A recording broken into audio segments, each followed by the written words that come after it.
I just want to point out here that the boom boom at the beginning of the Netflix stuff, like the Netflix theme or whatever.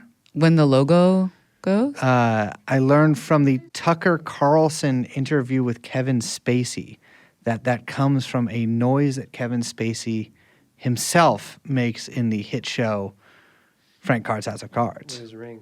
He does boom boom. I've never seen it. And so without further ado, and as you could tell by that intro, I would like to introduce our guest today, Kevin Spacey. Jeffrey Epstein. Jeffrey Epstein. Jeffrey Epstein. Jeffrey Epstein.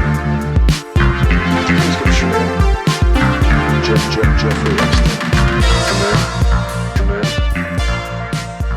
Jeffrey Epstein. Hello, Liz. Hello, Brace. Good evening. Because it is evening. It is evening, and I'm fucking freezing. Liz is so I'm cold. so cold that I don't even have the ability to not mention it on air because I'm so fucking cold. Ladies and gentlemen, I wish you could see Liz right now. Actually, I would hate for you to see Liz because I would have to honor kill her.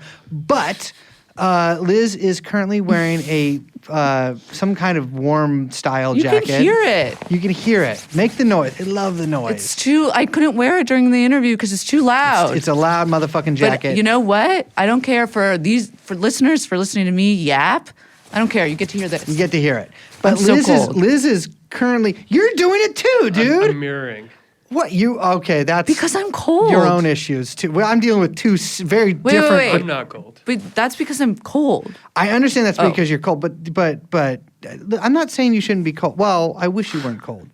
I feel like but I'm I being think trapped here. No, because I feel like you're suggesting that my posture isn't like me crossing my arms is just because I'm cold. Well, it is because you're cold. Yeah. Yeah. No, that's what I'm saying. I thought you were thinking that I was cross. God, I'm just well now I'm. Well, now I'm just clearing the air. Doing a cross-examination. The Arctic air because it's fucking freezing. Hello, everyone. Welcome to TrueAnon. Welcome to TrueAnon. My name is Brace Belden. I'm Liz. We are, of course, joined by producer Young Chomsky. Already said what it was, but I'll say it again. It's TrueAnon. And today we have a first part of a two-part couple of interviews. Yeah, I don't know where I was going with that. So we are interviewing a couple of Joe Schmoes. No, I'm just kidding. A couple of real gumshoes, though. Real gumshoes. Real life gumshoes. Two fellas who found themselves kind of in the midst of investigating a crazy story. And I think they got wrapped up in it and spit back out. Not the same. And you know what? Whom among us? Yeah, I gotta say, it is in talking to them and watching the documentary and just this was a big motherfucking project. Yes, and it is I feel like that's kind of getting towards in the second episode. I was just like, damn, you must feel insane. Right now totally. To like put this to bed after 10 years. Yeah.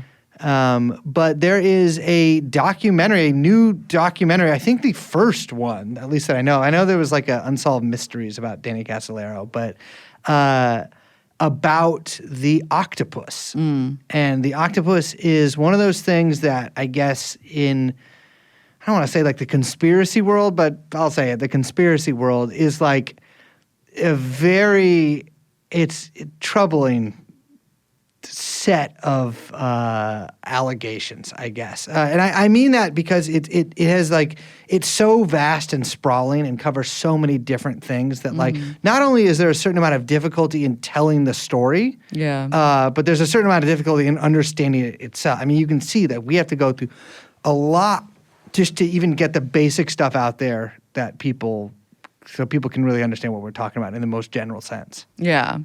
I mean, it basically centers around a journalist, Danny Casolaro, who finds himself trying to track down why a company got screwed by the government on a seemingly innocuous piece of software and a government contract. And it leads him down, I guess you would say, a rabbit hole. I mean, it really is like an Alice in Wonderland fucking story. Yeah. And he finds himself on the other side with his wrist slashed in a bathtub under mysterious circumstances. And everything that happens in between is a bunch of smoke and mirrors, a bunch of shady characters, a bunch of maybe real life, funny 3-letter agency, mercenaries, a bunch of, I don't know what you say, like members of the criminal underworld and the government overworld and everything in between. And the two, Zach and Christian, who are here today talking to us from, they made this movie called American Conspiracy, The Octopus Murders. I said that funny. But they found themselves basically back in Danny's shoes investigating this story.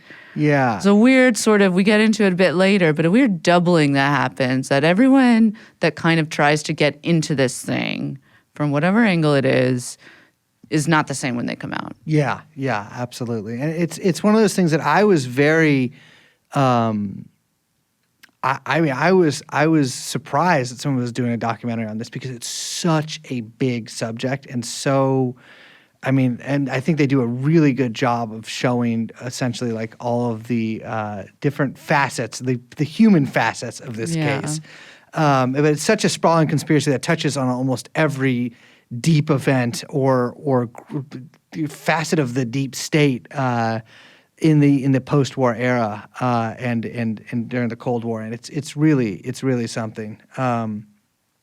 Also, just weird coincidence. I met both of these guys completely randomly, no idea they were involved in this, like a month and a half ago, which I think is strange. Or was it random? Or was it random? I sat right next to one of them at a or thing. Was it? Who knows? But that was always just like, what the fuck? Anyways, the documentary comes out on the 28th on Netflix. This is not an ad for Netflix. Watch it however you can. But I got to tell you, it's really good. I really, really, really enjoyed it. And I think they did as somebody who has, certainly a cursory knowledge of this, it really does a great job of telling the story.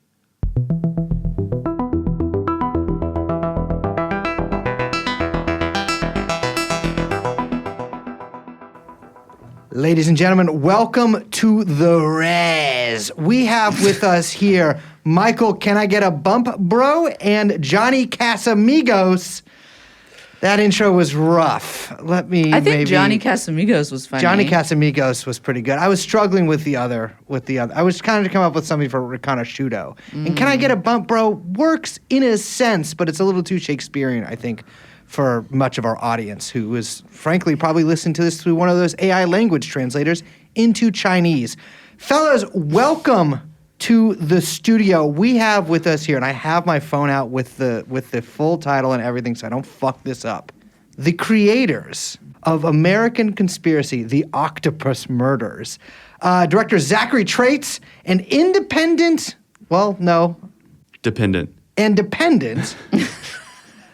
Investigator and producer, I guess, Christian Hansen. Hello. Thank God. Did I fuck either of your names up? Your faces didn't You register. kind of fucked Zach's name up a little bit. It's ethnic. So it's difficult for I guess me. depending on where you're from. It's also a bummer because like in the film that we made, somebody cold calls me and they mispronounce my name. And so now everybody pronounces it that way, automatically. Yeah. How do they say it? He says, Zachary Treitz, please. Mr. Treitz. But I'm used Zachary to getting Treitz? that by people who don't know my name. But now Yeah. it's like, I think that's now like, Christian was like, don't you want to like correct that in the movie? And I was like, how do I do that? Like I put my voice in there. Just Is it use AI Treitz. A little ADR. It's Treitz. So it's like a little German boy. Me correcting him on the phone. But, Yeah. Treitz, please. It's like a little German boy asking for candy. Treitz. Treitz, please. Treitz, please. Fellas, welcome to the show. First of all, I should start off with, I think by the time this episode is out, on the day this episode comes out, your film is not yet out. I think this is coming out on the 26th. Your flick is coming out on the 28th. But on February 28th, all 4 episodes of American Conspiracy, The Octopus Murders, will be on Netflix.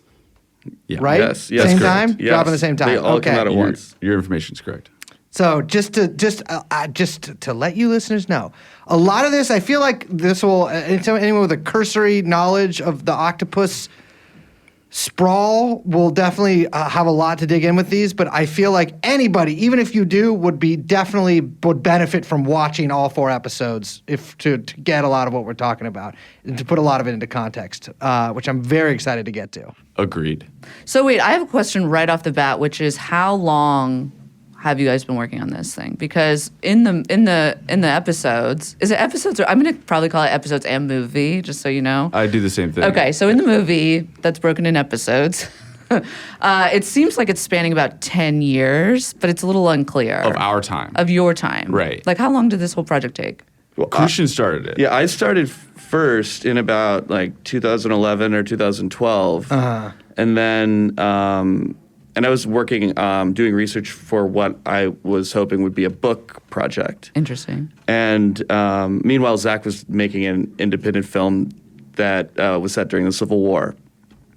And then we decided, I don't know, in about 2017, like Zach had decided to join me in this process, in this adventure. I mean, it wasn't. I don't even know if it was a decision. It was just like Christian would talk to me about this story. I didn't know anything about it.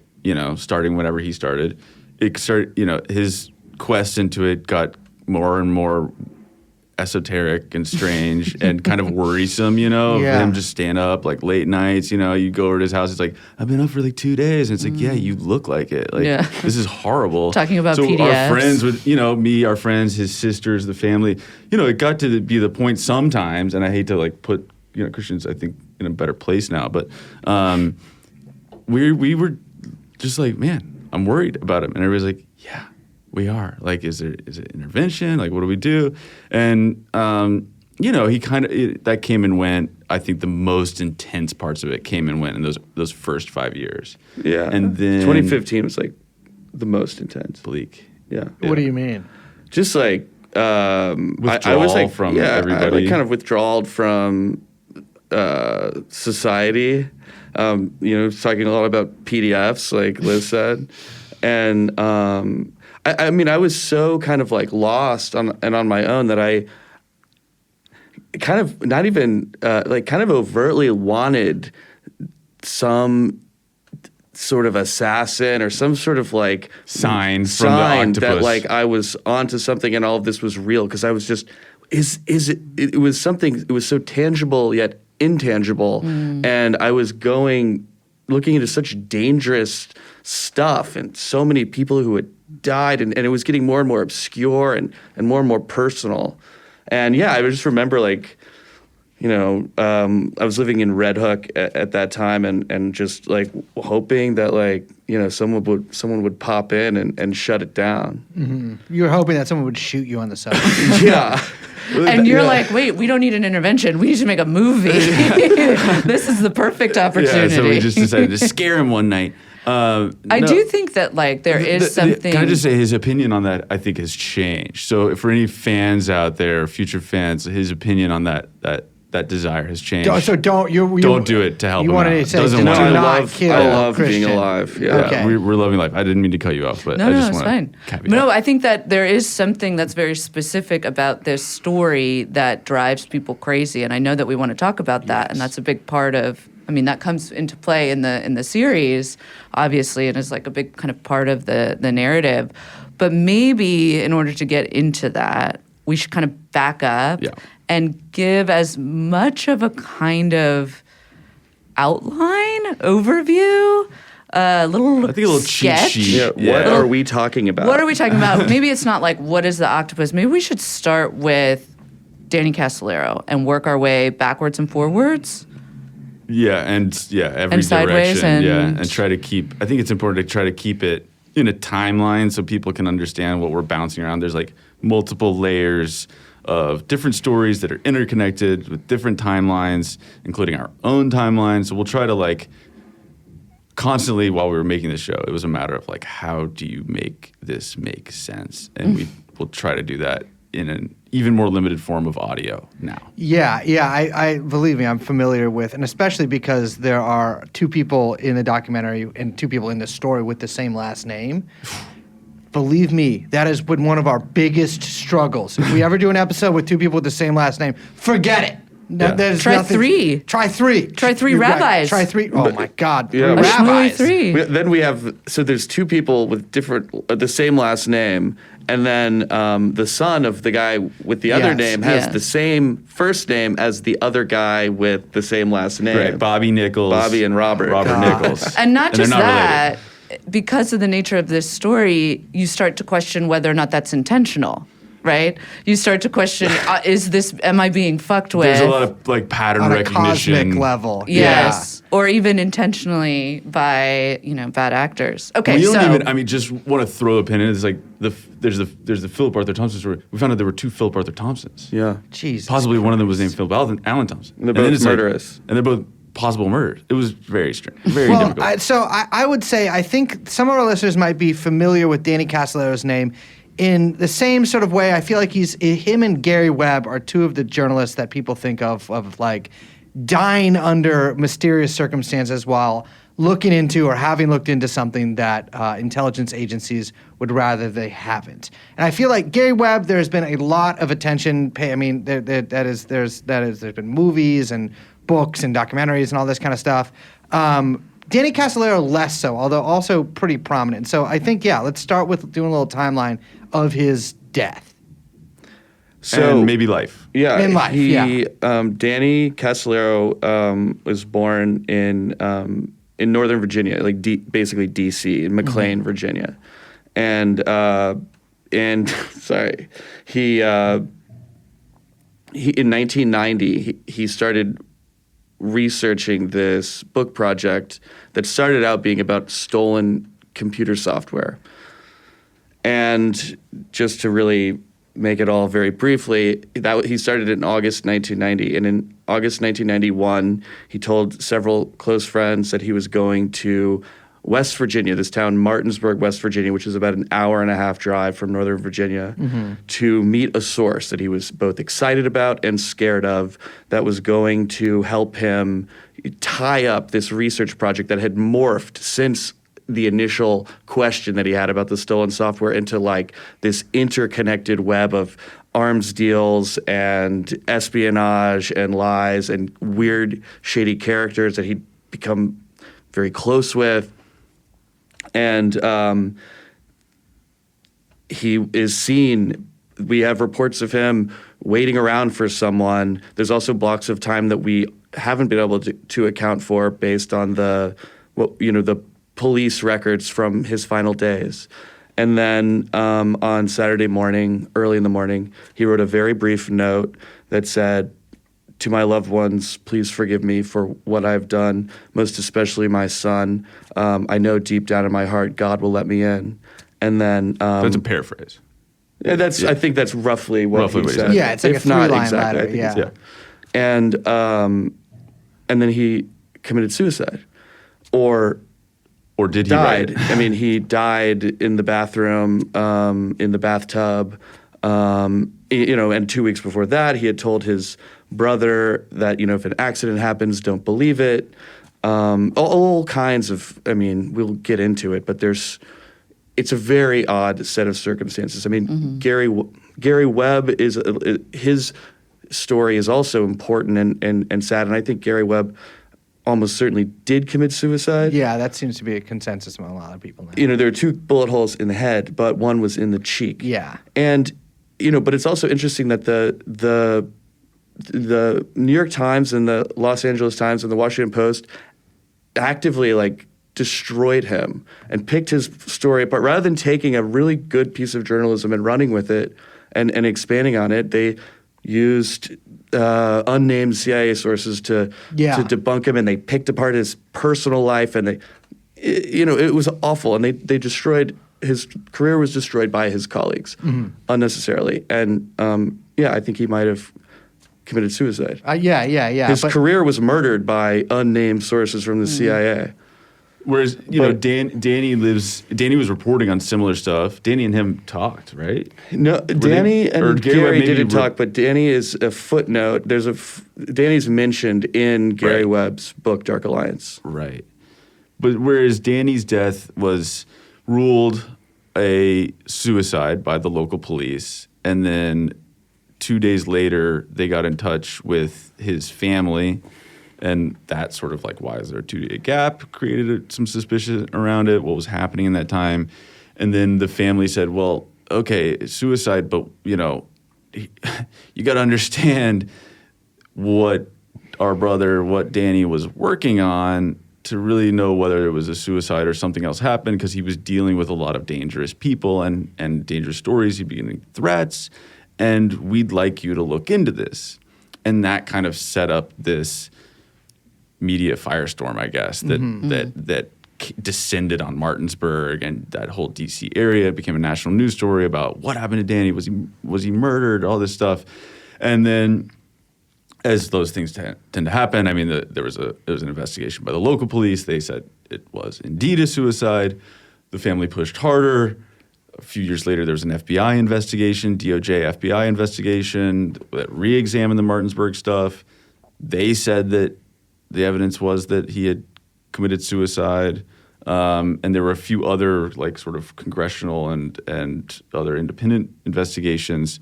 But essentially for the last 30 years, there's been this question and almost a mushrooming in the kind of conspiracy industrial complex about obviously this is a cover up from the government and like Danny was on to like the secret powers underneath, how the world works. And he was, definitely assassinated. And then the official story has always been like, guys, get it together. He was broke. He was at the end of his rope. There was no story there. He committed suicide. Accept it, And so... But then there's the question of what happened to him. But I was also intrigued by the question of, okay, so what was he working on? And in the articles that I found about him, it would name checked different major scandals from the 1980s. The October surprise, which is it's the rigging of the 1980 election between Carter and Reagan.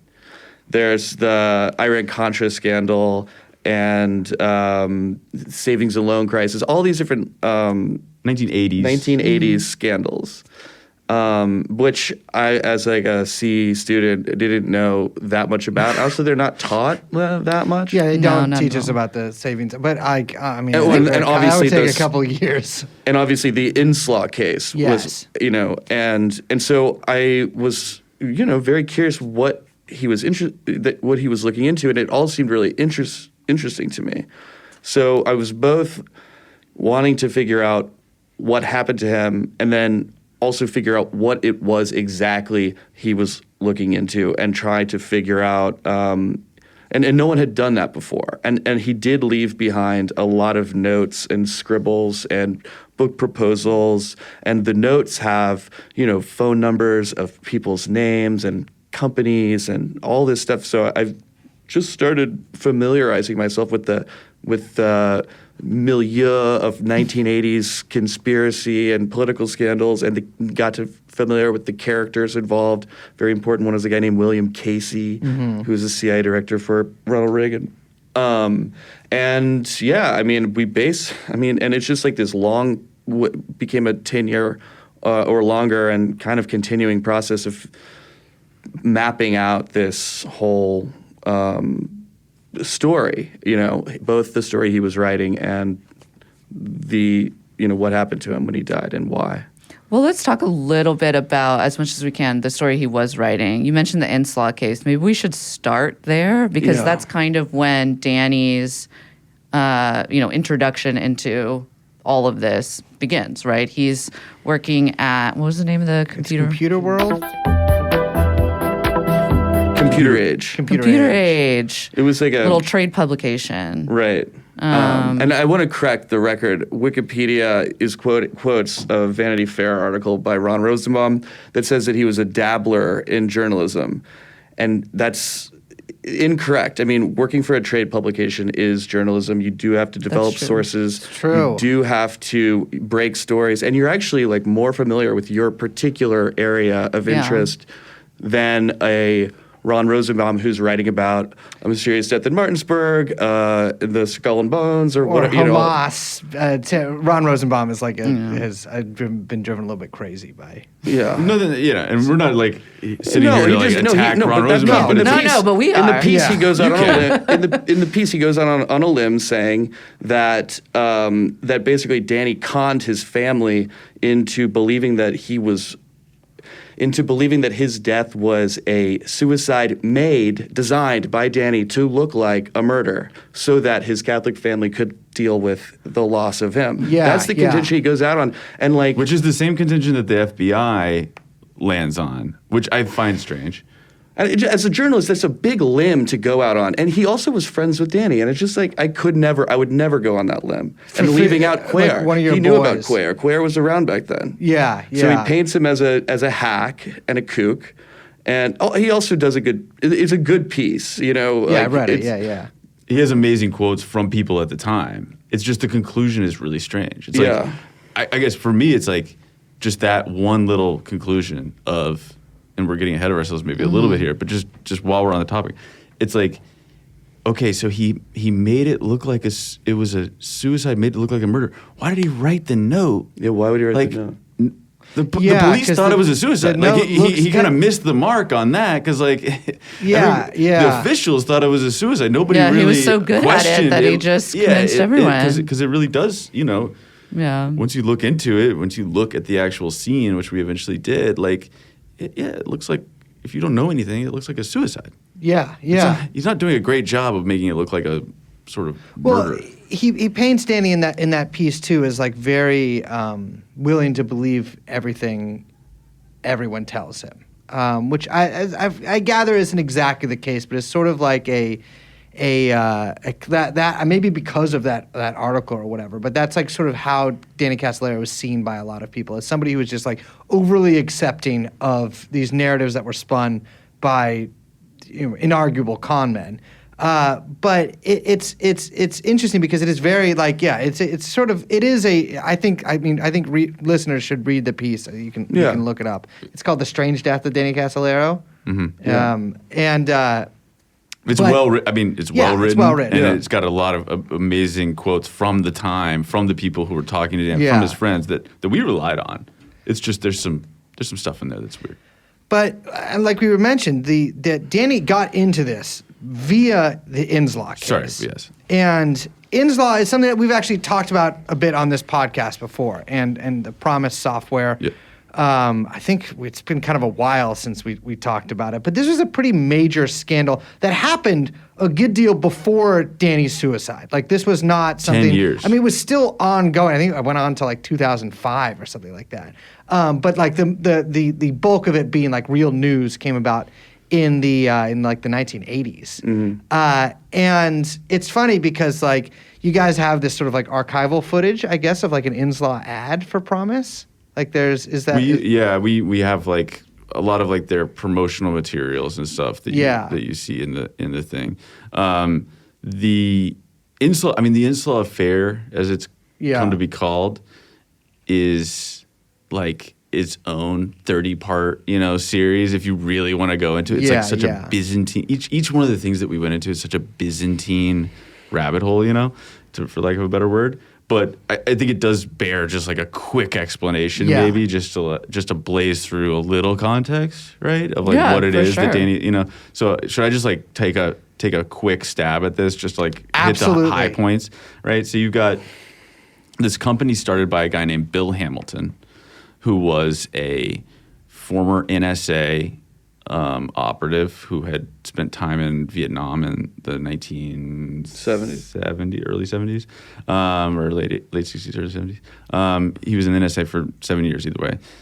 He got out. He responded to a bid to create software for the Justice Department to essentially digitize the Justice Department's files, create a management system, which he eventually called Promise, Prosecutors Information Management System, that would, do what we, now seems pretty obvious. It's like take all this paper stuff, put it digital. You can search names, you can search, cases, you can find that this defendant is actually this same guy as this defendant. Yeah, yeah. Oh my gosh, there's a pattern. There's a crime spree. You know, One of the pilot projects was in Washington, D.C., and they found that 10% of detectives closed cases. Like closed like 90% of the cases. 90%, or something like that. yeah. It's called the exactly. Super Cop study. It became a big. It was a research. Promise also was a major research tool for law enforcement at that time. The first like computer research thing, and the Super Cop study came out, and it was like, oh wow, like this changes how we deal with law enforcement, how we deal. There's with like a huge, major step in like massive computing like management systems that then ends up, as we'll talk about, not just in other countries, but like being deployed in like not just in like the Justice Department, but they in like sold it commercially. Yeah, commercially, like Yep. in hospitals where Yep. you would manage medical records, or in university systems where you would manage personnel files, or whatever it is. It was just this sort of like massive architecture for file management and networking that was completely searchable through whatever sort of like keyword and strings that you kind of put in there, and tags and whatever, right? Yeah, and the people who made it, I mean, it was a small company in Washington, D.C. Bill, his wife Nancy was also involved, and a small group, and it kind of grew and grew as it became more popular, and it got to the point where, and it was largely funded, originally it was a nonprofit that was funded by grants from what's called the LEAA, the Law Enforcement Administration. Yes. Whatever. I don't need to get into every Shady acronym. characters in their own right, This is like though, the actually. acronyms. Yeah. The story is the acronym soup, and we don't have to do every single one. But essentially by the late 70s, they took the company private because the grants were drying up, and they signed a contract with the Justice Department to do a initial look at putting Promise into, what was it, 10, 20 offices, eventually pilot program to eventually modernize essentially the entire Justice Department. So potentially worth like millions, if not hundreds of millions of dollars, If not more. Yeah, maybe. I mean, it just depends on who you ask, but it's worth a lot of money. It's a huge job, and they are stoked because they have the federal government paying them to make their software. To deploy Government this thing. contracts. That's your dream. And it just happens to be the same time that the Reagan administration is coming into power in D.C. And that kind of looms large over the rest of the story. And so the people who are in the Justice Department and the new administration, they sign a contract it's worth, $6.8 million is the original contract to do this pilot program. And then just kind of months later, they're having problems with the Justice Department, saying that like, oh, you guys aren't delivering, whatever. And that over the next year or two leads to the Justice Department withholding payments. Inslaw is driven into bankruptcy because they can't pay, their almost only major contract is not paying them.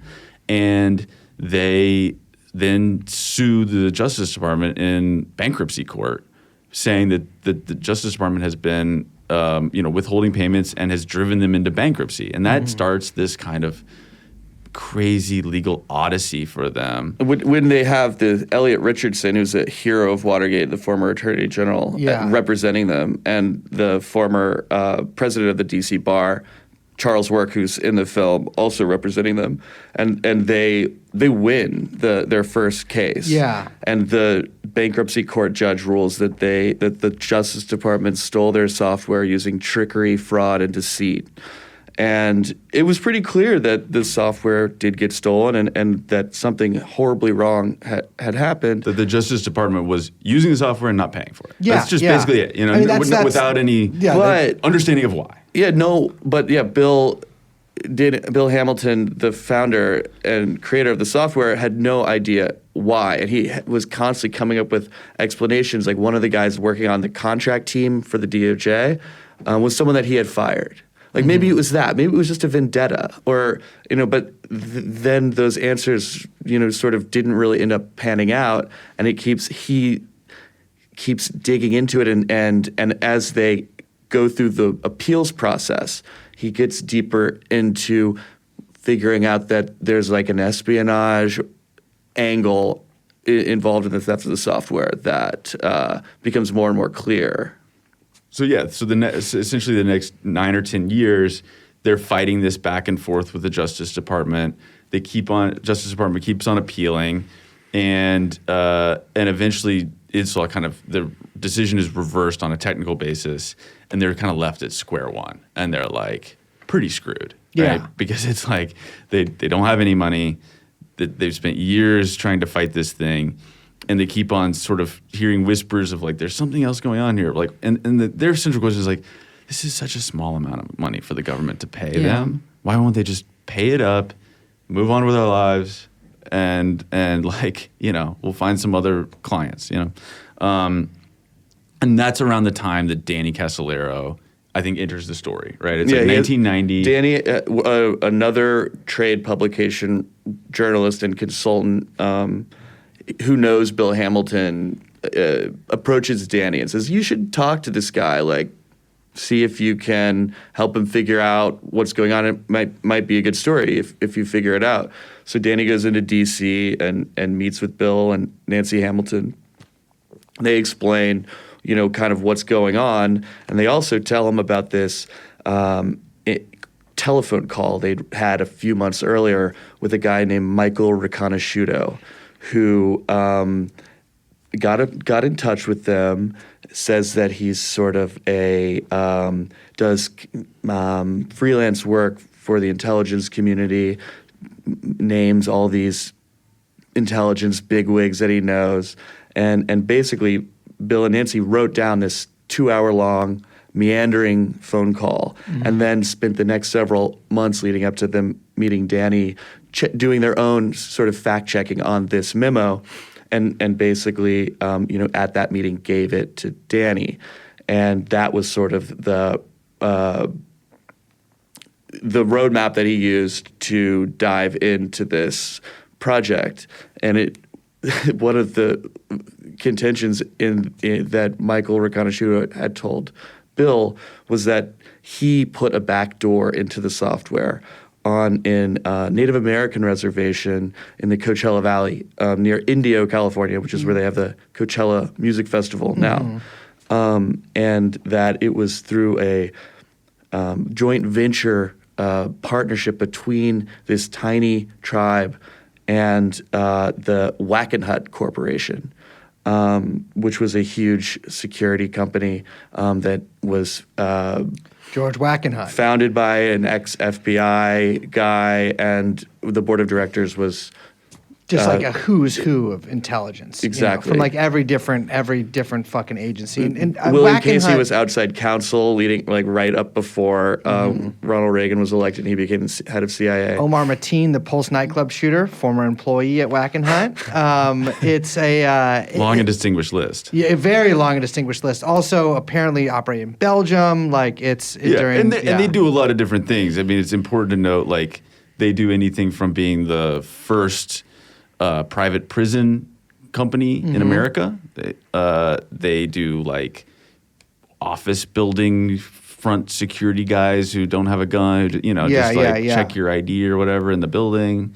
That was their kind of bread and butter. But they also were running security for Area 51. Yep. They ran security for a lot of the nuclear facilities of the United States, and were a worldwide security company. They just have a lot of different NASA contracts and stuff, I think. And they just have a lot of different hands in a lot of different places, mainly just like wherever they can find money in the security industry, they go. But when you have, you know, the former leaders of the, you know, former and future leaders of the CIA, NSA, FBI, whatever, all on your board. They have offices all over the world. Yeah. Access to a lot of fun opportunities. And I think that maybe we don't even explain this outright in our show, but it's kind of like the movie and Danny's story is a lot about what happens when you take what used to be government intelligence and military operations and privatize them, and the fun, weird secrecy that can happen when it's like the public-private partnership of the intelligence community. Because that comes out. I mean, you mentioned Cabazon. And that comes out very much there, because what we see is like this tribe, it's like 25 people in it, I right? think there were 27 members, depending on what time you're talking about. 27 members. Only 9 of them are adults at the time of adult age. 11, Good 9. God. Which was and it was essentially a tract of land. Not everybody lived on the reservation. It was a tract of land of a band of the a band, a subset of the Kuya tribe out there, and near Palm Springs, and it was basically just a big piece of desert, from all accounts of the people we've talked to and the research we've done. No running water, all that stuff. And you get a guy. I mean, should we just jump into John Philip Nichols? I mean, are we there? Are we ready? Well, for I this? do want to just put real quick. I want to put just a fine point on Promise before we move on please. from that, because Yeah. it might seem to our listeners that don't know anything about the story, Right. that it seems absurd that something as you use the word Byzantine. And this story is extremely Byzantine, but something as confusing and tangled as this entire kind of network or web that Danny kind of gets into could kick off from why is the DOJ stealing software, and that whole thing I think could that's a kick really off important this point. whole thing. I just want to point out that Promise was both the first of its kind and a kind of continuation of kind of intelligence computing technology that had been sort of ongoing since, I guess you would say, the post-World War, right? Mm-hmm. But that what Promise, too. the opportunity that the DOJ had, or perhaps people in other three-letter agencies had, where they could take this software is in selling it to a multitude of both public and private institutions, whether that be governments, banks, other intelligence, insurance companies all over the world, right? Can I just throw one additional layer of kind of perspective on this that Yeah, I of like to throw course. in here just as a caveat that's important to me, I guess, and hopefully it's whatever. It's important to me. It's just kind of putting the perspective of who's saying these things, that it's an allegation that's out there, and it's a point that sort of Bill Hamilton and the people around him are saying that these things happened to Promise, that it was sold around the world. And I just like to put in who's saying what, because this story involves so many different perspectives, and sometimes I get a little bit lost in this sort of throwing objective reality when the reality can become a little bit more subjective and a little bit, it's just important to know who's saying what, right? But so let's just dig in a little past Reconnaissuto. Reconnaissuto is not the only one who's saying that this is spy software, right? And what is the spy software of Promise? Let's just throw this little explainer in here, which is at the same time, around the same time that he's meeting Michael, he's also getting people like a guy named Ari Ben Menashi. Bill has hired private investigators, lawyers, all these people with their feelers out there saying, what the hell is the Justice Department doing with our software? Why is it being stolen through trickery, fraud, and deceit, which is what the ruling was in the bankruptcy court? What are they doing with it? Why won't they pay us? What's going on? And all of the things that come back from people like Michael Reconnaissuto or this former Israeli intelligence officer, Ari Ben Menashi, are it's spy software. It's being used around the world it's been reprogrammed and it's being used around the world. Multiple agencies and other intelligence agencies of other countries, other companies in other countries have Promise. And it's just 190 countries, or just some insane number, or whatever it is, 80 countries, 100 countries, 150. I forgot how many, what the total number is. But it's out there and it's being used with a back door. And that back door allowed the U.S. or, in another case, Israel, to look into how it was being used. That is the allegation. The allegation is and the theory behind that is if it was basically copied and being resold, that would make a lot of sense to do that, right? It's a logical theory. It's a logical theory, and I think that you can pretty much be sure that any similar software that's being sold today would probably have a very same kind of Well, we know backdoor in that it was from the Snowden leaks. We know that Angry Prism, Birds had a which is backdoor in very it. much a continuation of or development out of. You could assume the Promise It's the software, same theory. Certainly. was also being used to kind of in a similar fashion, right? But so we think of it as like the sort of the beginning of a story that we just entered into with Snowden, like in the middle. Yeah. Beginning of if you want to look at it through this lens, it's the beginning of the digital surveillance age, right? Yeah. And I just think it's important to say that that's to throw in who's saying that stuff, because it gets a little bit more complicated with all this stuff. With anything national security related, it's very difficult to find documents. We have are no just out receipts there. of sales by We third got a lot of, parties. I think, and I'd love to talk about them, amazing documents and audio tapes and firsthand accounts of this whole story that we told that have never been heard by anybody before. It's people in their own words saying what happened for a lot of this stuff. But when it's really like the computer national security stuff, very hard to find receipts. Well, that's always been the difficulty with the Promise story, because it also is wrapped up, just like a lot of the stuff that is sort of the tentacles off of the octopus, with a lot of, I guess you could almost say, personal narratives of people. I mean, you mentioned Ari Ben-Menashe, right? Ari Ben-Menashe he's a real guy, and he does have real crazy, actual, legitimate connections. He actually just had his car insurance reinstated by the government of Canada after it was revoked because of his unsavory connections. In like Arms World? His house was firebombed a few years ago. Exactly. Yeah. In Montreal or he Toronto? was selling free Ari Ben-Menashe socks to raise money for some obscure legal defense that he was. He was also. I mean, You let's always just gotta sell those. let's throw a few more things in there, because he's got a really strange resume. He was like kind of a PR flack at some point. Still for is. Idi Amin. I think he was. It was various like kind of like his whole, and also this is so much of it, and this is again like. It's funny because a lot of the guys you talk to have the same kind of thing where like they do have connections, but they also try to make them seem more villainous maybe than they really even are, because it increases their mystique in some way. And so like with Menashe, it's hard to tell how much of it is like, but it does really exist in some form. I know that he was like, he's friends with whatever sort of generic Central Asian dictators that there are, and like, you know, various just, let's say people who, somewhat autocratic heads of state. And he sort of functions as like a connection point for whatever business interests and also kind of like lobbying interests in the West that they have.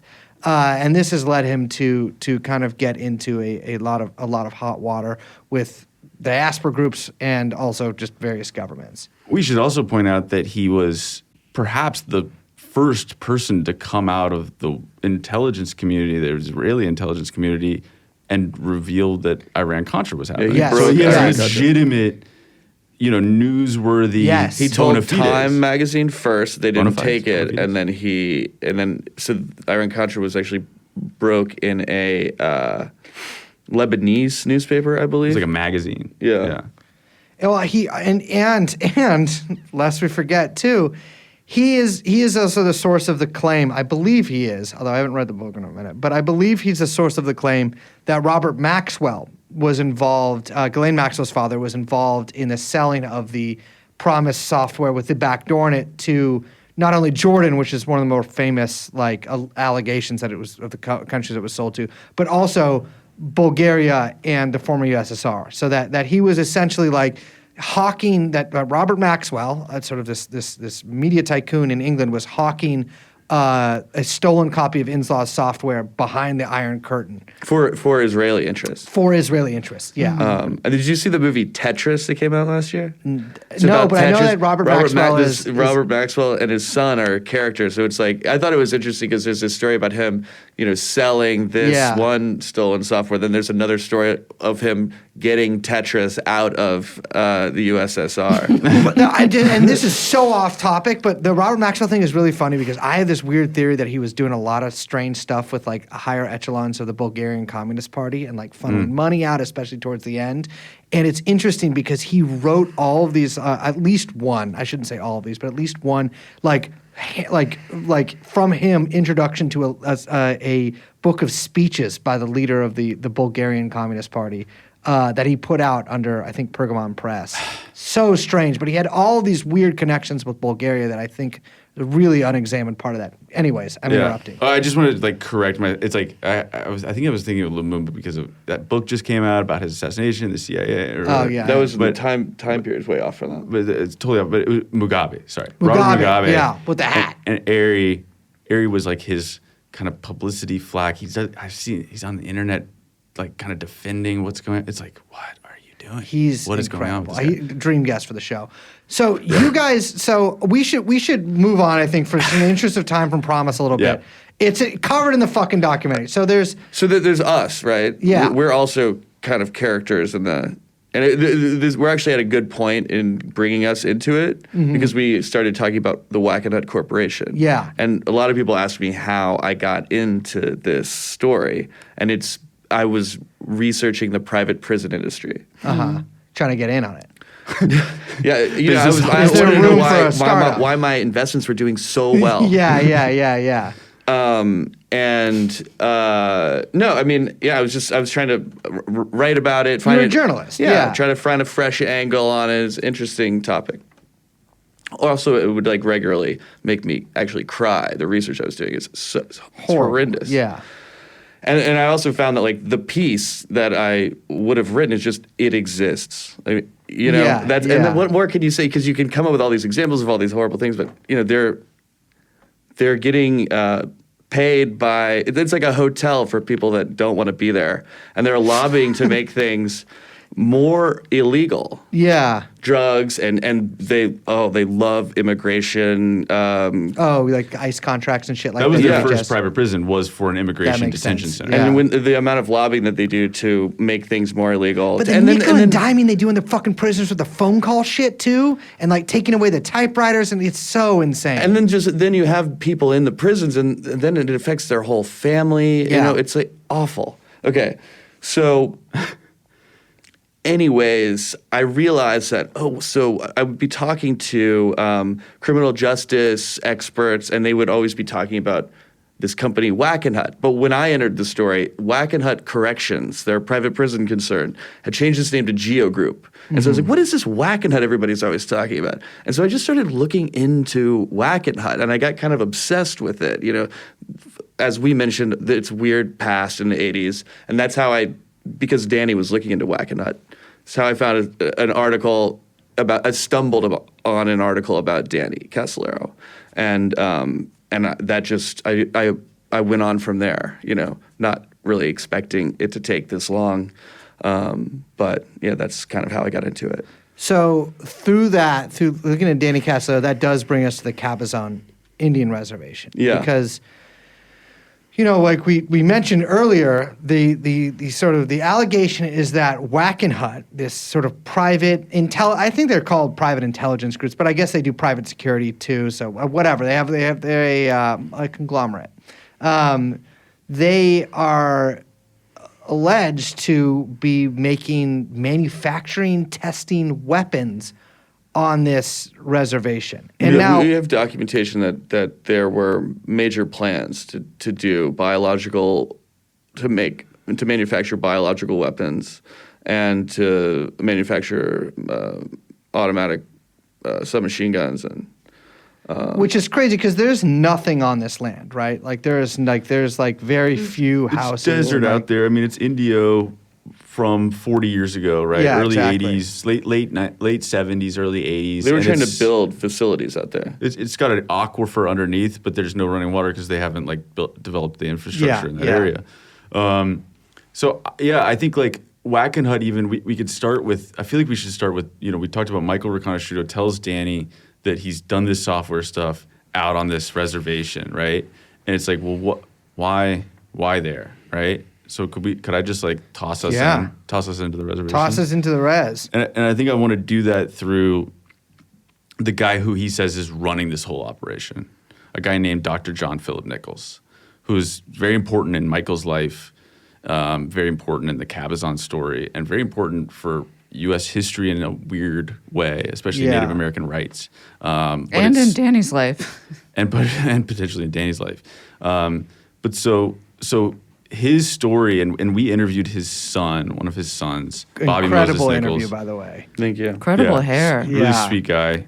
Very California dude. Yeah. Yeah.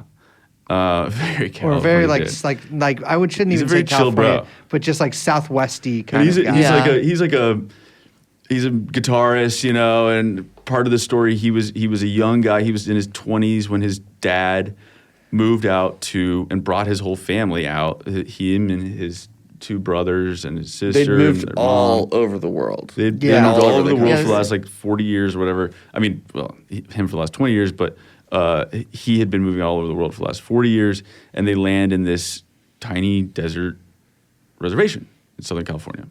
And I think Dr. John Philip Nichols, his father, Bobby's father, just a little explanation about him from what we could find. You know, we had amazing access to Bobby gave us his archive. We found other archival materials from a lot of different places where we actually got to hear things in John Nichols' own words, which have never been heard before outside of a law enforcement setting.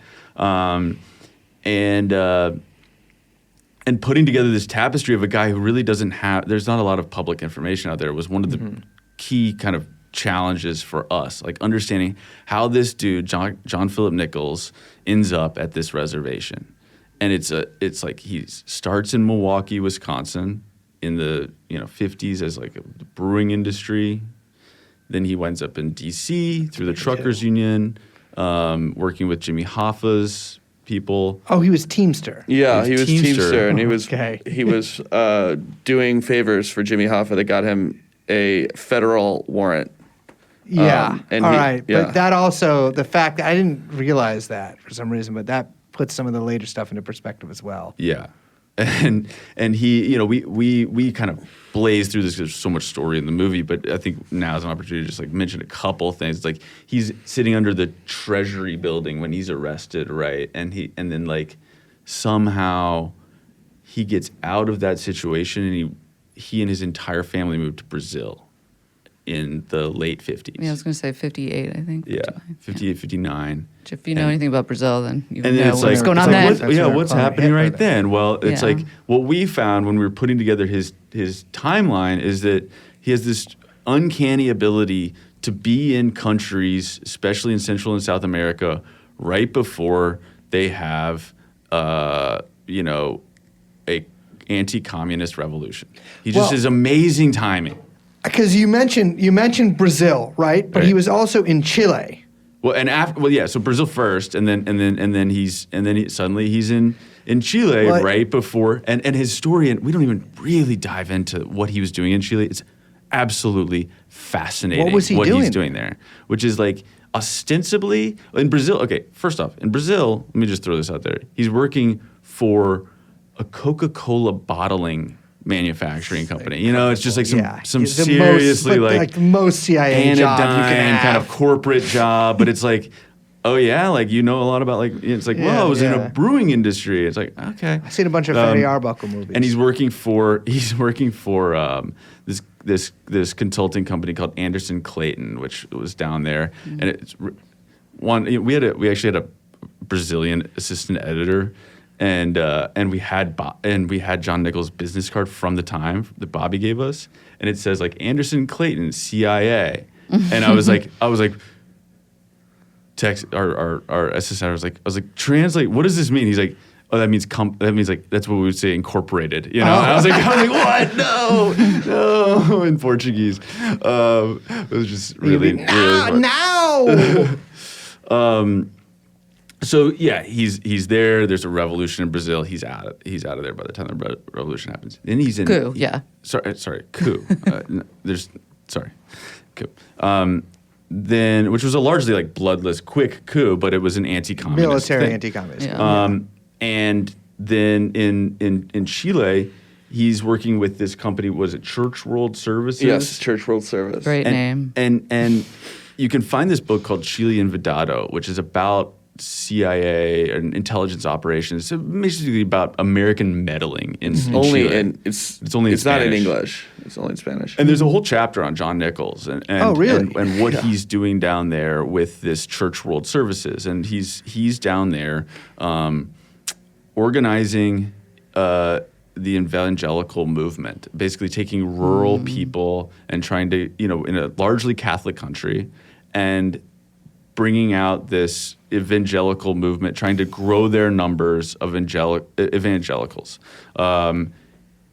into a voting group, people who you can convince that maybe that communism is not for them and that they should vote against it. Right. Yeah. Well, his work from the Teamsters, he knew how to organize. Well, it's funny too because that's the Teamsters that immediately reminded me of Chile because the first of all the Teamsters and the AFL-CIO in general had their hands in a lot of these coups and Yes. that sort of like social democratic anti-communism psychotic fucking bloodthirsty shit was all over, and the solidarity centers and all that. But in Chile, especially, the truckers were brought over to the side of reaction, and like this big trucker strike was a big reason why Allende got why they helping making the economy scream and all that. Yeah, and I think that like there's so much ripe territory for this, especially the Chile stuff, and in John Philip Nichols, his relationship there to these people. We heard stories,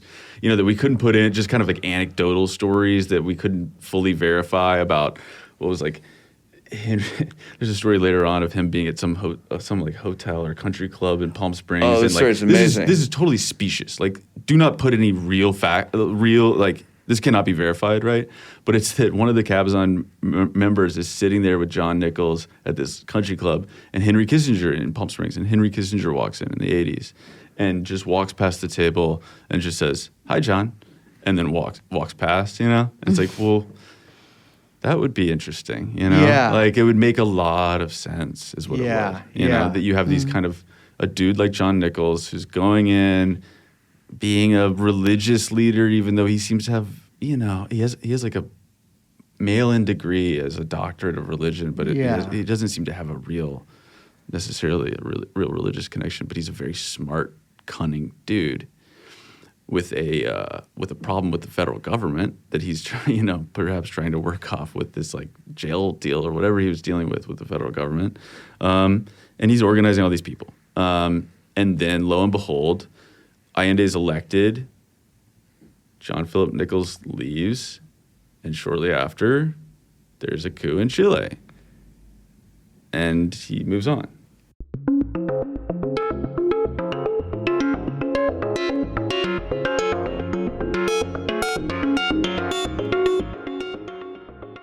There's a great scene where his son is basically outlining all of the places that they moved to, and it's so overwhelming and obvious that he's hopping from, let's say, incident to incident and hotspot to hotspot, that it's almost like, it's almost like funny. It's so ridiculous that obviously there's something going on. There's here. something going on. It's like there's definitely something going on, and I think that like the difference between maybe what I think the strength of us and Christian and me, especially Christian working on this, and say like what the Washington Post or New York Times or whatever would do with a story like this, not that they would ever do anything with a story like this, but just sort of like we allow ourselves to speculate a little bit and to try to extrapolate things and try to establish connections that like you just there is no kind of like smoking gun with some of this stuff. It just doesn't exist. But just because there isn't doesn't mean that didn't happen and that you shouldn't theorize about it or wonder about it. Because if you're limiting yourself to the absolute like written record, you're actually losing a lot of information, I think, along the way. And I know that sounds a little bit squishy, but it's a subtle and weird point, but I think it's worth making if you... When you were talking to his son, because that interview, there's several very arresting and literally, genuinely, no pun intended, arresting interviews in the documentary. When you're talking to his son, like, do you get you get the impression that like the viewer rather gets the impression that like he really does love his dad, and he views his dad as this like. He looks up to him, and especially it seems like involving a lot of the native stuff. But he also kind of has this like. But like, there's some things about his dad that he has his own suspicions of. For sure. Yeah. I mean, the reason we showed up at his house. So you just cold We called, just- like you just we cold just knocked him. on the yeah, door. Yeah, yeah, He's so friendly. He's sweet. He's I a really very like sweet him a guy. lot. yeah. Guitar teacher. Also, just to set that up, like this process for us was made a ton of phone calls, but often we would just show up because we knew that we would get one Yeah. chance with somebody, Yeah. and it's in my mind a lot harder to slam the door than it is to hang up the phone. Yeah. Or because just you not slam pick the door up. and the person's still right there. You Exactly, know? yeah. And so for us.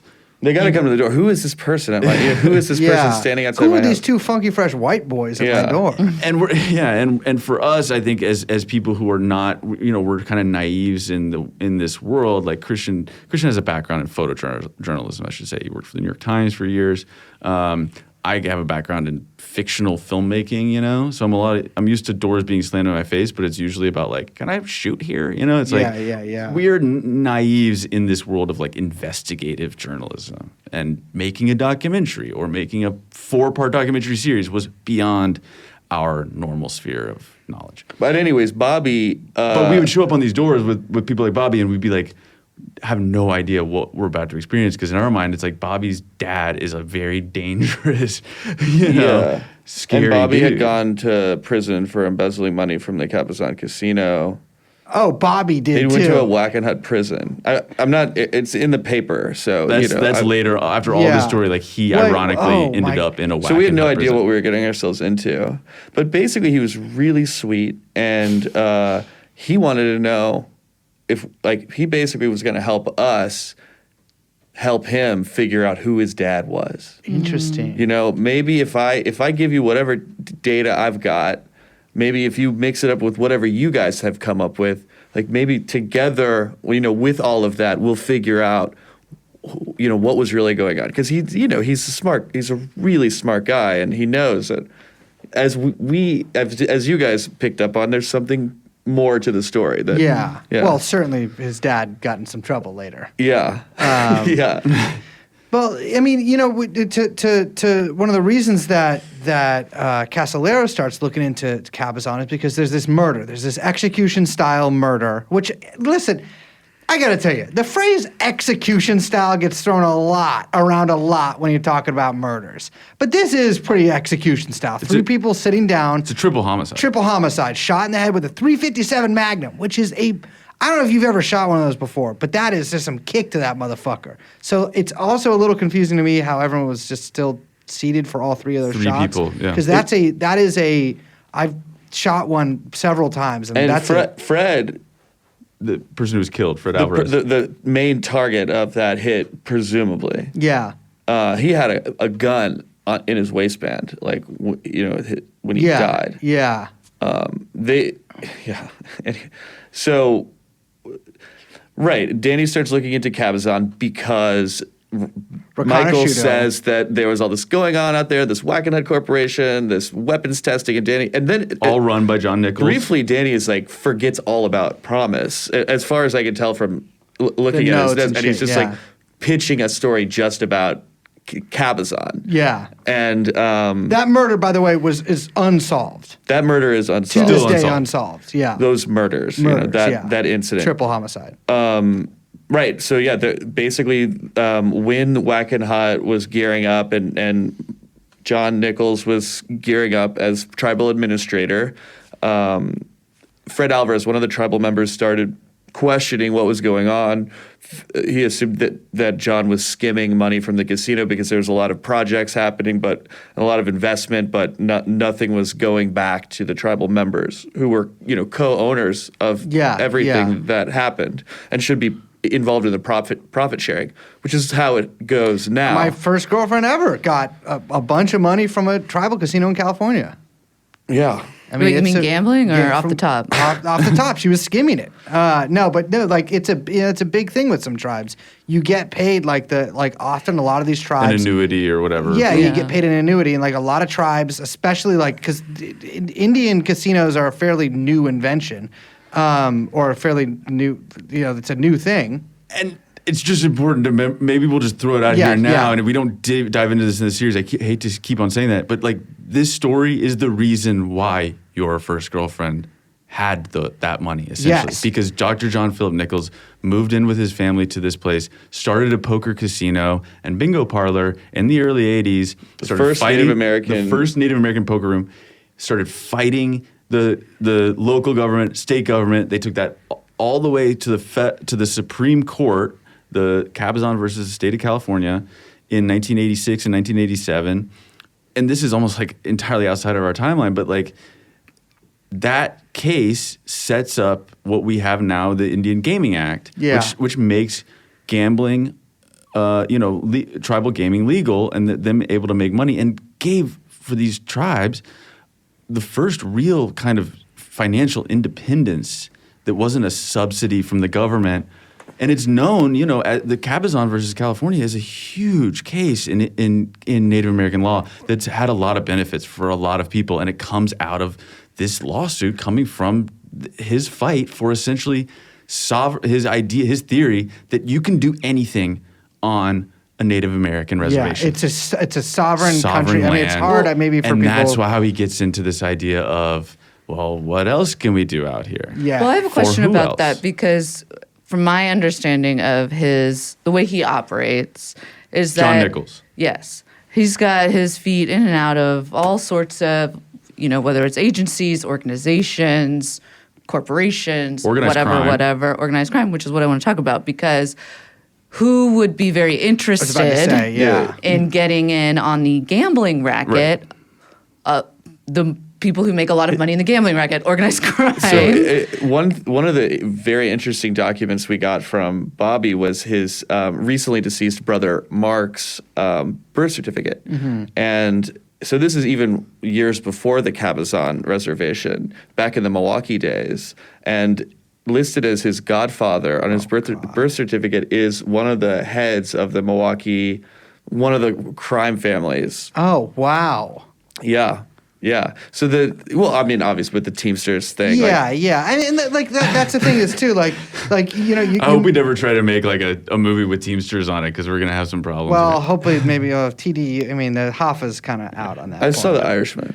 Yeah, exactly. there you go. And Teamsters certainly worked on that film, including Teamsters who are probably part of Jimmy Hoffa's son's political whatever. It's very weird to think about. His son Bobby contends that later on, when John Nichols went to prison for something else, that the FBI pulled him out and asked him about Hoffa's disappearance. Interesting. Yeah. He joined the Teamsters gang in prison.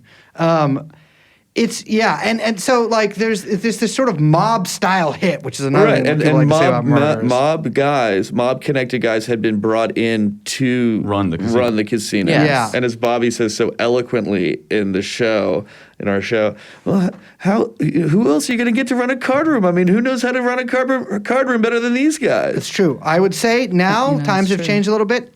Look into the Chinese. Been to Oaks Card Club in Oakland. Pretty good at it. Solid operation. They did actually. There was a crazy like machine gun style robbery there a decade ago. I think there's footage of. Anyways, this murder connects to a murder in San Francisco. That's correct. Yeah. And it's so hard to talk about this stuff because maybe in audio form, and you're lucky you did a documentary, because there are so many different tendrils of this octopus, I guess, that Casolaro also starts looking into. He starts looking into this murder in San Francisco of Michael Riconosciuto's former business partner, who's also a financier of the weapons the night vision goggles that they're developing. I mentioned biological weapons and machine guns. I forgot to mention night vision goggles that they were planning on manufacturing on the reservation. Yes, and Michael's not only there, after the triple homicide in the desert of Fred Alvarez, who was trying to get John Nichols kicked out of the reservation. That paves the way for all these intelligence-connected people to come in, and Michael Riconosciuto to come into the reservation.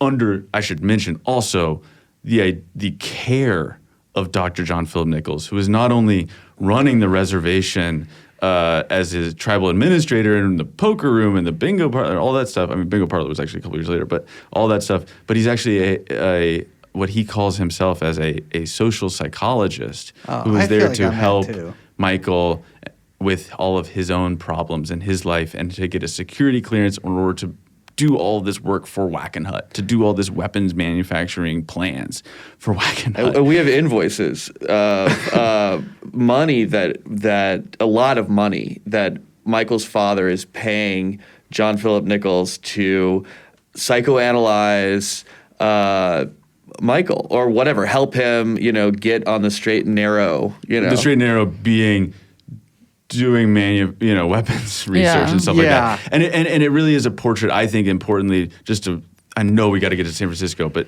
it's an important portrait of like the early Reagan years when it's like there are Central American communism is essentially the boogeyman of this entire story. Yes, right? yes. The Cold War and communism is the boogeyman.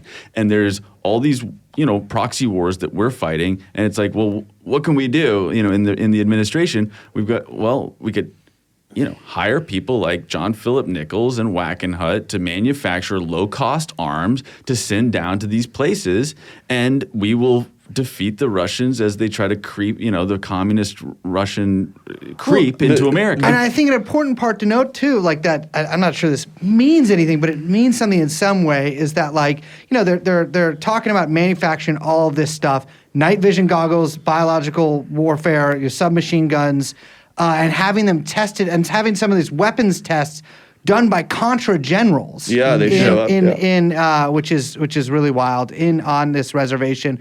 Well, a big part of the force of the Contras actually fighting were these like native tribes there, and like there was this strange like strain of like pro-Contra activism in America at the time, when it was like the like we must support like the native Contras, like the Indian Contras who are sort of fighting, like comparing the struggle of like the Native Americans, particularly in like the early part of the country's history, with the struggle of the Contras. They were. I think they were also compared to George Washington. And, Everyone gets compared. Yeah. To Washington, you know what I mean? Found out recently, couldn't bust a nut, but that's really off topic. No, that's okay because it's important to note that prior to Reagan coming into power, Stansfield Turner, the CIA director for Jimmy Carter, had cleaned house of the CIA. Mm-hmm. Like I think maybe 2/3 of freelance agents, and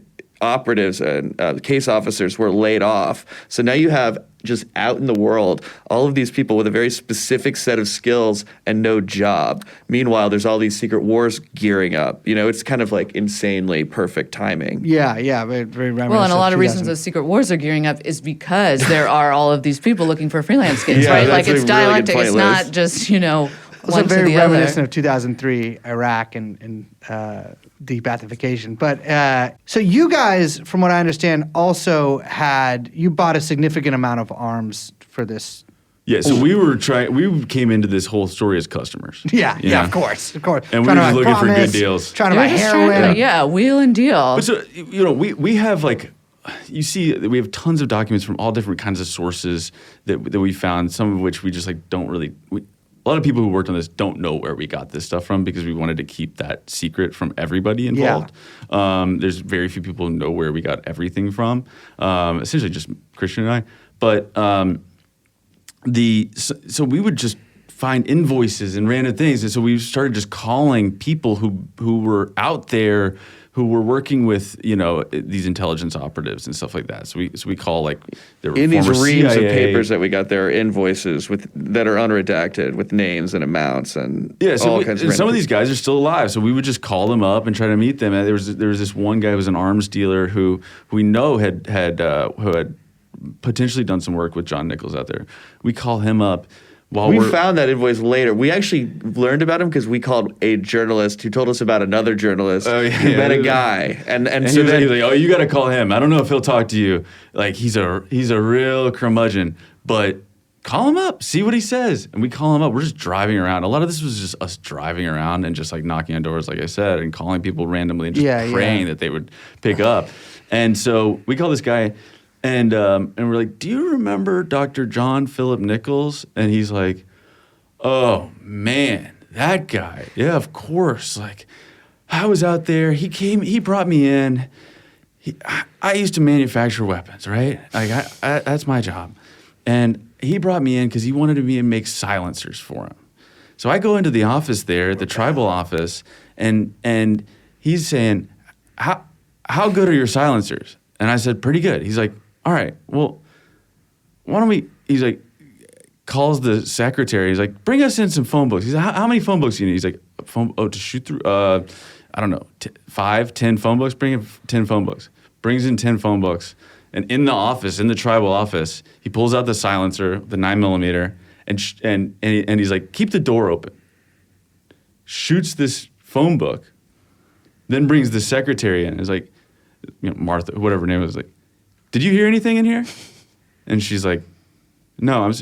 What's that smell? It's like the gunpowder smell. And he's like, pretty good. John Nichols was like, all right, we like the product. So but this guy also he brands himself. He tells it. He is a gun manufacturer, but he also says that he is a gun fighter. Like, oh God, yeah, right. And so winking very aggressively that he's not in the CIA. You know what I mean? Or says that he was. Was the age? Does the age match up to Vietnam or like? I think most of his work was in Central and South America. Okay. But he is a contractor, is what he was saying. But he did not end up manufacturing stuff with John Nichols because he said that he was like, but he wanted to pay me in shrimp. And we're like, what? And he's like, John Nichols was such a hustler. He wanted, he's like, I didn't want to get involved with this guy. He's just dripping with agency connections because he's introducing me to people like the Jackal, and you don't know the Jackal unless you know somebody in the agency. It's like what? Like Carlos the Jackal? That's what he was saying. That he had arranged a meeting with it, and so he's like, he tells us that John Nichols was going. He was like, I want to sell all this stuff, all these like submachine guns and things over to the Philippines, okay? We're going to do like small arms to the Philippines. They don't have a lot of money, but they do have shrimp. Pan fried, deep fried, stir fried. And so they were going to. What? Facts. And he's like, so he was designing a way for us to set up a manufacturing facility, carry it out it could only touch federal roads by the time these guns got to the shipping port on the coast. Couldn't touch state land because that's why they were doing it. Is the state of California, they couldn't have any state laws touched. And then we would put it on boats and they would bring us shrimp in return. He's like, what am I going to do with all that shrimp? Like I just can't do the shrimp. And so we just met up with this dude. We go to his he's like a boutique arms manufacturer. He does a lot of like law enforcement, whatever. He says he no longer works with the CIA because those guys or he calls them the Christians in action. He said the same thing about Hollywood. Yeah, he said that those guys are assholes. Well, they not tried Christians to kill out there, him, but- all this stuff. But we go into this place. There's a It's McLaren so sports beautiful. car. It's Just like you could eat off the floor, and it's He's where got he a makes McLaren? yeah, just and in we- the shop. and it's sitting there as this like McLaren sports car, and just like this incredible tool belt, and we're just like, it's like 5 p.m. on a Tuesday, and we called him an hour earlier and just drove to his place. He was like, yeah, come meet me there, and we're just sitting in there. After a while talking to him, I was just like, dude, what makes you think that we're not, the CIA, CIA, intelligence operatives? He's like, I'm not worried about you guys. That's so disrespectful. I know. I was like, well, buddy, we could, but I could. I mean, guy I was a don't know, I could pass the major- physical test. Did he majorly say that scary he's dude. a sociopath? Yeah, he told us straight up. He was just like the kind of work I do. He's like, I'm what you call a sociopath. Interesting. And we're like, oh, okay. And he's like, as long as you know that's who you are, you can do a lot of amazing things in life. I was like, okay, cool. Yeah, I think a lot of characters in this Did he story show you? fit that Did he bill. show you any? Yeah. Any? Essentially, Show you what any we got on. weapons? Yeah. Yeah, he showed us a lot of he had weapons. a shit ton of weapons around, and he's basically retired now. But basically, what the West Coast part of this story is that we got onto, that I became excited about when Christian was talking to me about it, is a group of extremely intelligent, likely, I'm not a psychiatrist, likely sociopathic people who are committing crimes with the government, sometimes maybe for the government, often for organized crime, and also just freelance for themselves. We were asking the arms dealer, that guy, about another character that we can talk about, and he was like, we were saying he was committing murders in the United States. He's like, oh yeah, doing work on the side, huh? Can't do that. And it's like, oh man, this is just, it's kind of an accepted, weird, strange world that we started looking into, all these brilliant guys who were doing, to my morals, very bad things.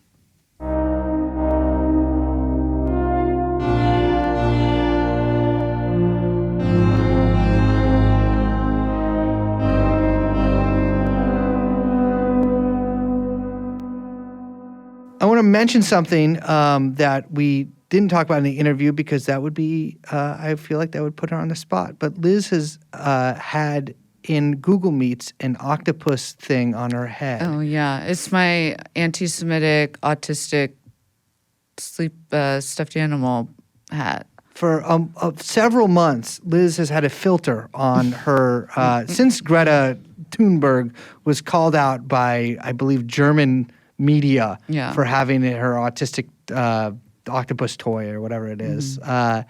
Liz has had this filter on no matter who we're meeting with. And I really just got to say, I admire that in a way that I've admired few things throughout my life. We were in a meeting just yesterday, and I didn't realize until literally we were hanging up that I had this octopus on my head. Do you not see yourself in it? No, first of all, I'm not sitting there looking at myself. Oh, I make mine the whole thing. Yeah. You guys should change your behavior. Fine, I'll put a shirt back on.